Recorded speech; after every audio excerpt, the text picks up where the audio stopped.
आपको प्लेन पढ़ाया जाएगा, सेकंड चैप्टर है समतल। तो इसकी डिफिनीशन होती है कि अगर कोई भी दो पॉइंट सरफेस में आप लो और मिला दो, अगर वह रेखा पूरी तरह से उस सरफेस में लाई करती है तो उसी को प्लेन कहते हैं। जैसे A B C D plane है, पी क्यू परपेंडिकुलर है प्लेन पर, तो ये नॉर्मल कहलाता है प्लेन का। अब जैसे फर्स्ट डिग्री का जनरल इक्वेशन पढ़ा है कि a x plus B y plus c बराबर जीरो, आप एक और बढ़ा दो उसमें कि a x plus B y plus C z plus d बराबर जीरो, तो ये जनरल इक्वेशन प्लेन का हो जाता है 3D में। यहाँ पर ए बी सी डी ये सारे कांस्टेंट हैं और ए बी सी जो है यह आपका डायरेक्शन रेशियो है नॉर्मल का। अगर यह प्लेन एक पॉइंट से होके जाए, जैसे मान लो x1 y1 z1 से पास कराया जाए तो लाई करेगा इस पे, ये होगा। पहले में से दूसरा घटा दो तो ये इक्वेशन मिल जाएगा और ये प्लेन का इक्वेशन होगा जो एक पॉइंट से होके जाता है, यानी एक पॉइंट से जाने वाले प्लेन का इक्वेशन होगा ये x minus x1 plus B Y minus y1 plus C Z minus z1 equal to zero के। अगर प्लेन x2 y2 z2 और x3 y3 z3 से होके जाता है, आप इस प्लेन को पास करा दो तो ये इक्वेशन मिल जाएगा। फिर इसको पास करा दो इस पॉइंट से, ये इक्वेशन मिल जाएगा। दूसरा तीसरा चौथे से आप ए बी सी को एलिमिनेट कर दो तो ये आपका इस फॉर्म में आ जाएगा इक्वल टू ज़ीरो। और 3 पॉइंट से जाने वाले प्लेन का इक्वेशन आप इस फार्मूले से निकाल सकते हो।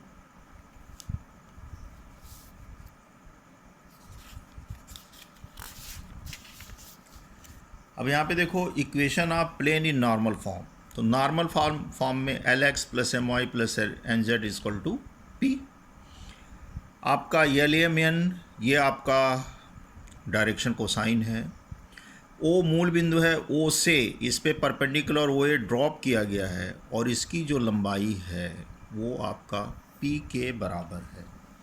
तो नॉर्मल फॉर्म में प्लेन का equation L x plus M Y plus N Z equal to P. Same उसी तरह से है कि अगर कोई स्ट्रेट लाइन है, मूल बिंदु से उस पर परपेंडिकुलर ड्रॉप करो और वो लंबाई अगर पी के बराबर होती है, क्या लिखते हो x cos alpha plus y sine alpha equal to p. Plane के केस में जाओगे तो वही लिखोगे x cos alpha plus y sine alpha plus z cos gamma equal to p, यानी l x plus M Y plus N Z equal to p के। Plane का equation intercept form में, मतलब प्लेन का इक्वेशन जो अक्षों से अंतःखंड काटता है ए बी और सी का। यहाँ पे देखो ये बना हुआ है, ए का अंतःखंड काट दिया, बी काटा, सी काटा, तो ये पॉइंट ए 0 0 होगा, इसका कोऑर्डिनेट होगा 0 B 0, ये होगा 0 0 C। अब आप प्लेन का इक्वेशन मान लो, इसको इस पॉइंट से पास कराओ, ये वैल्यू आ जाएगी ए की। आप इसको इस पॉइंट से पास कराइए, बी की वैल्यू आ जाएगी। इस पॉइंट से पास कराओ तो सी की वैल्यू आपकी कितनी आ जाएगी। आप पुट करो तो ये कन्वर्ट होके इस फॉर्म में आ जाएगा X upon A plus Y by B plus Z by C equal to 1, यानी प्लेन का इक्वेशन होगा जो अक्षों से अंतःखंड ए बी और सी काटता है। अब इस पे देखो सवाल 3 तरह का बनेगा आपका, तीनों सेम लगेंगे। जैसे प्लेन का इक्वेशन निकालो जो तीनों पॉइंट से होके जाता है, एक हो गया। आपको ये कह सकता है कि प्लेन का इक्वेशन निकालिए जो अक्षों से अंतःखंड काटता है, तो भी आपको 3 पॉइंट से पास होता हुआ प्लेन का इक्वेशन निकाल लेना है।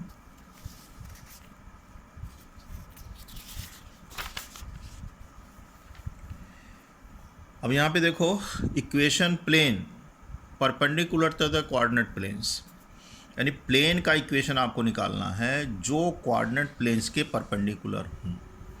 अब आपका ये क्या है, वाई जेड प्लेन कहलाता है, एक्स बराबर 0 है, सॉरी ये एक्स वाई प्लेन है, वाई एक्स है जहाँ पे जेड 0 है, जेड एक्स प्लेन है, वाई 0 होगा, वाई जेड प्लेन है, एक्स बराबर 0 होगा। अब यहाँ आपको निकालना है प्लेन परपेंडिकुलर कोऑर्डिनेट प्लेन्स, यानी इसके या इसके परपेंडिकुलर हो। अब यहाँ पे देखो वाई जेड प्लेन का equation x equal to 0, X और 0 है। इस इक्वेशन को इस फॉर्म में लिख सकते हो 1 इंटू एक्स, वाई नहीं है, 0 into Y plus 0 into Z equal to 0 के। अब यहाँ पे देखो 1 0 0, इसका डायरेक्शन रेशियो हो जाएगा। अब यहाँ पे ये मान लो कि प्लेन जो परपेंडिकुलर है 1 के, वो आपका दिया हुआ है ax plus B y plus सी जेड प्लस डी बराबर 0 के। अब यहाँ पे देखो परपेंडिकुलर है तो 1 और 2 दोनों राइट एंगल्स होंगे। अगर परपेंडिकुलर है और राइट एंगल्स अगर हैं तो कंडीशन क्या होती है, a1 a2 b1 b2 c1 c2 बराबर 0। तो आप कंडीशन अप्लाई कर लीजिए तो वहाँ से a का मान आपको 0 आएगा, और a आप जब इसमें 0 पुट करिएगा तो प्लेन का इक्वेशन आपको ये मिल जाएगा, और ये प्लेन जो है परपेंडिकुलर होगा वाई जेड के। सेम उसी तरह से आप निकाल सकते हो equation of plane perpendicular to Z X and X Y planes, A X ये होगा और आपका ये हो जाएगा। Equation of plane through line of intersection of two given plane, अगर दो प्लेन आपके दिए हों, एक P1 दूसरा P2, इनके लाइन ऑफ इंटरसेक्शन से होके जाने वाला प्लेन का इक्वेशन निकालना हो तो होता है P1 plus lambda P2 equal to 0, जहाँ लैम्डा स्केलर है। कोई पॉइंट दिया रहेगा इस तरह का, इसमें जो सवाल आपको पूछा जाएगा वो दो प्लेन का इक्वेशन देगा। जैसे दे दिया 3x plus 4y minus 5z plus 7 equal to 0, x minus 2y plus 9z plus 3 equal to 0, और कहेगा कि इन दोनों प्लेन के लाइन ऑफ इंटरसेक्शन से होकर जाने वाले प्लेन का इक्वेशन निकालिए जो दिए हुए पॉइंट से होके जाता है, जैसे 1 2 3 या 1 2 -3 से होके जाता है। तो आप ये निकाल लीजिए, फिर इसको पास करा दीजिएगा तो आपको लैम्डा की वैल्यू आ जाएगी, पुट कर दीजिएगा तो आपका सवाल यहाँ से निकल आएगा। अब यहाँ पे देखो एंगल, तो एंगल इसके पीछे भी बताया गया है, जहाँ पे आपको डायरेक्शन रेशियो, डायरेक्शन कोसाइन पढ़ाया गया। अब जैसे दो प्लेन हैं, ये है, इनके बीच के एंगल L1 M1 N1, इसका डायरेक्शन कोसाइन हो गया, ये इसका हो गया, एंगल आपका ये होगा। पीछे पड़े हो परपेंडिकुलर हुआ तो ये केस होगा, पैरेलल होगा तो ये होगा। अगर डायरेक्शन रेशियो फॉर्म में दिया हो, जैसे A1x plus B1y plus C1z equal to 0, और फिर A2x plus B2y plus C2z plus D equal to 0, तो दोनों के बीच की एंगल क्या होगी, A1 A2 plus B1 B2 plus C1 C2 upon under root A1 square B1 square C1 square into under root A2 square B2 square C2 square. Perpendicular होंगे direction ratio में तो A1 A2 B1 B2 C1 C2 0, A1 upon A2 B1 upon B2 equal to C1 upon C2। ये parallel के case में condition होगी जो पीछे पढ़ चुके हो डायरेक्शन रेशियो और डायरेक्शन कोसाइन में। अब एग्जाम्पल यहाँ पे दिया हुआ, जैसे a plane meets the coordinate axis in ABC, यानी प्लेन है जो कोऑर्डिनेट एक्सिस से ABC में मिलती है, such that centroid of the triangle, अभी एक ट्रायंगल बन रहा है, इसका सेंट्रॉयड दिया हुआ PQR है, तो प्लेन का इक्वेशन इतना होना चाहिए। ठीक है। अब आप पहले मान लो कि जैसे ABC आपका सर्किल हो गया, अरे सॉरी ABC आपका वो हो गया ट्रायंगल, आप इसका सेंट्रॉयड मान लो x1 y1 z1 है, ये हुआ। अब आप सेंट्रॉयड निकालिए, तो अगर ये प्लेन इंटरसेप्ट करता है तो इस फॉर्म में प्लेन का इक्वेशन होगा। तो लिखिए इक्वेशन ऑफ प्लेन इज इतना, ठीक है, और ये इंटरसेप्ट कर रहा है ABC पॉइंट पे, तो ये आपको कोऑर्डिनेट मिल जाएंगे। आप मान लीजिए कि इसका सेंट्रॉयड x1 y1 z1 है, तो सेंट्रॉयड निकालने का जो फार्मूला है x1 निकल जाएगा, y1 और z1। लेकिन आपका दिया हुआ है कि सेंट्रॉयड PQR है, इसका मतलब क्या हुआ, ये बराबर P हो गया, ये Q हो गया, और ये आपका R के बराबर हो गया। आप इसको यहाँ पे पुट कर दीजिए PQR का मान, तो आपको A, B और C की वैल्यू आ जाएगी, और जो प्लेन का इक्वेशन आपने माना है उसमें पुट कर लिए तो आपको आपका आंसर मिल जाएगा।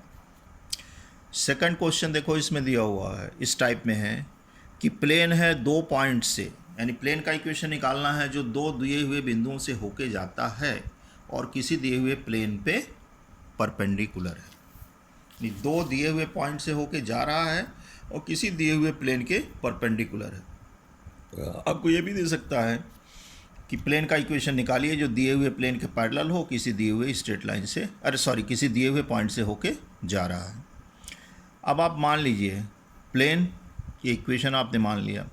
अब ये प्लेन आपका यहाँ और यहाँ से होके जा रहा है, देख लीजिए ये।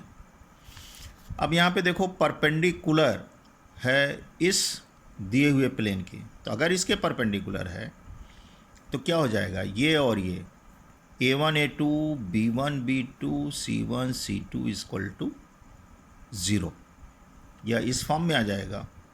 अब आपका दो पॉइंट से प्लेन होके गया तो इसमें से आप इसका घटा दीजिए तो ये आपका प्लेन मिल गया। दोनों को आप सॉल्व करिए यानी ABC बाई क्रॉस मल्टीप्लिकेशन, तो आपका ये आ जाएगा। K मान लीजिए लेट है, A आप B C निकल जाएंगे और ये मान उठा करके आप पुट कर दीजिए इसमें, तो D का मान आपको मिल जाएगा और फिर A B C और D जब आप पुट करिएगा एक में तो रिक्वायर्ड प्लेन का इक्वेशन आपको ये मिल जाएगा। अब आपको देखिए कुछ प्रॉब्लम दिया हुआ है, जैसे समतल ये और ये के बीच का कोण निकालिए, फार्मूले में भर के आप निकाल लीजिए। ये और ये के प्रतिच्छेद रेखा तथा बिंदु इतना से होकर जाने वाली समतल, दोनों का point of intersection λ1 plus P1 plus λP2 0 और इस पॉइंट से पास करा दिए, लैम्डा मान आ जाएगा। समतलों इतना और इतना के प्रतिच्छेद रेखा से जाने वाले समतल पर लंब समतल का समीकरण। अब इसके पॉइंट ऑफ इंटरसेक्शन से जा रहा है तो आपका एक हो गया P1 प्लस λP2 0, वो इसके परपेंडिकुलर है। तो जब परपेंडिकुलर होगा तो कंडीशन क्या हो जाएगी, A1 A2 plus B1 B2 plus C1 C2 बराबर 0, तो आपको लैम्डा का मान आ जाएगा। ये निकल गया, दो तरह का सवाल हो गया आपका। 3 पॉइंट से होकर जाने वाले समतल का समीकरण फार्मूले में भर के निकाल लीजिए। एक समतल निर्देशांक अक्षों पे काटे गए अंतःखंड की लंबाइयाँ 2, 4 और 2, 6 और 4 हैं। यानी जैसे अंतःखंड काटता है एक्स अक्ष पे, जैसे A बराबर 2, B बराबर आपका 6, C बराबर 4, तो मूल बिंदु से समतल पर लंब की लंबाई आपको निकालनी है। तो लंब फॉर्म में समतल का इक्वेशन क्या होता है, x cos alpha plus y sin alpha plus z cos gamma equal to P। cos alpha cos beta cos gamma direction cosine है, आप निकाल लीजिए। फिर cos square alpha cos square beta cos square gamma यानी L square plus M square N square equal to 1 put कर लीजिए, फिर आपको वैल्यू यहाँ पे मिल जाएगी। तो आप इसको सॉल्व कर लीजिएगा। अब इसके बाद आपका रह जाता है स्ट्रेट लाइन, अगला चैप्टर। तो अगले लेक्चर में आपको स्ट्रेट लाइन पढ़ाया जाएगा।